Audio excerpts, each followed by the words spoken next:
Hi guys, welcome back to my YouTube channel, Ask Tari. Today we are going to be talking about a wonderful plan provided to Canadians by the Canadian government. This is another video in my series of, financial planning, all things financial, what you need to do when you're an immigrant in Canada, which makes financial sense.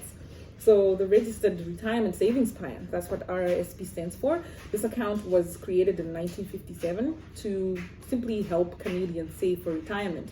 So who can open this account?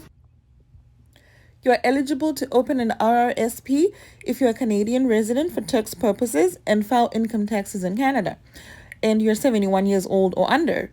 So residency for immigration purposes is different from residency for tax purposes. So you can open this account. A question that can arise is, if I am not formally employed and I'm self-employed, can I still open an RRSP? And the answer is, as long as you have an income, you can open this account. So as long as you're making money, the government can calculate your contribution limits every year.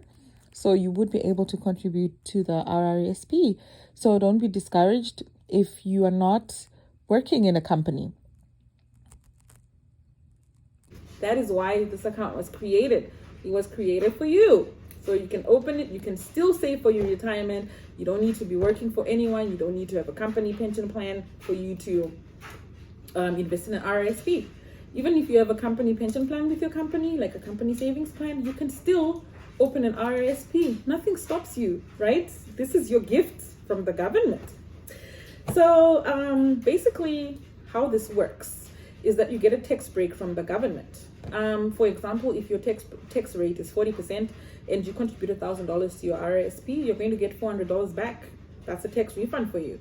So this is literally $400 the government is going to give you back in that current period. For example, I've been contributing to my RRSP in 2021. When it comes to tax season, which is next year, I'm going to get a tax refund on all the amounts that I've been investing in my RRSP, and then it will be raining money.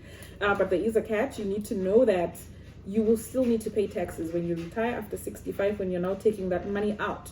So don't look at this tax refund and look at it as money you can just blow and do whatever you want with it.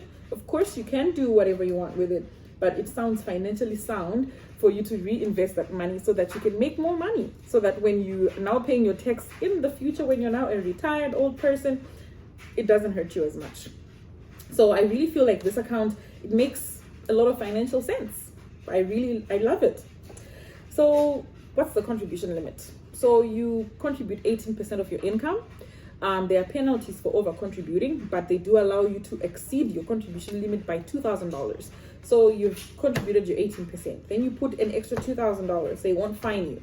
But if you put more than the $2,000, then there will be penalties, which is usually a percentage of the excess, which you will pay to the government in terms of penalties, right? So I really feel like you need to ensure that you invest your refund. Make sure that you make more money, utilize this account to your advantage, right? Some people don't like it because they feel like, what if I want to take my money before I'm retired? Yeah, there are going to be disadvantages to doing that, and you can see them on my screen right now.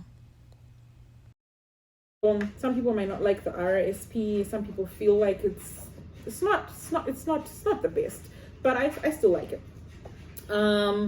So it's a great account.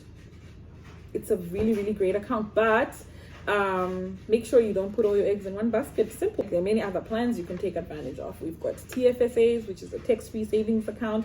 I will touch on that in another video. So there's so many avenues you can explore. You can invest in real estate, you can save, you can do mutual funds, you can do so many things, right? So you don't limit yourself to just the RRSP. Although for me, like I make sure I max out my RRSP, I make sure I max out my TFSA, and then I explore other avenues. So strategies differ. It depends on what your goal is and how much you want to save. So where can you open an RRSP? You can open an RRSP with any financial institution, credit unions, etc. Right? I'll send a link of one platform where I have an RRSP. So I use Wealthsimple Trade. I'll send you the link, the referral link in the video description, and you can use that. And I'll also write tips of, you know, RRSPs, which institutions you can get your RRSPs at, and yeah, pretty much that is it. That's the RRSP.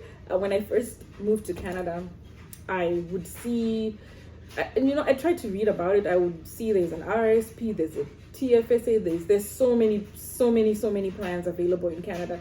And I mean, at one point I was just too lazy to read about it. It really sounded really complicated and stuff. And one day I just sat down and I said, you know what, Tari, read more about this thing, right?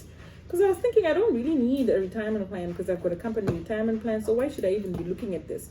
Until I read it, guys. Until I read about the tax savings, the tax refund.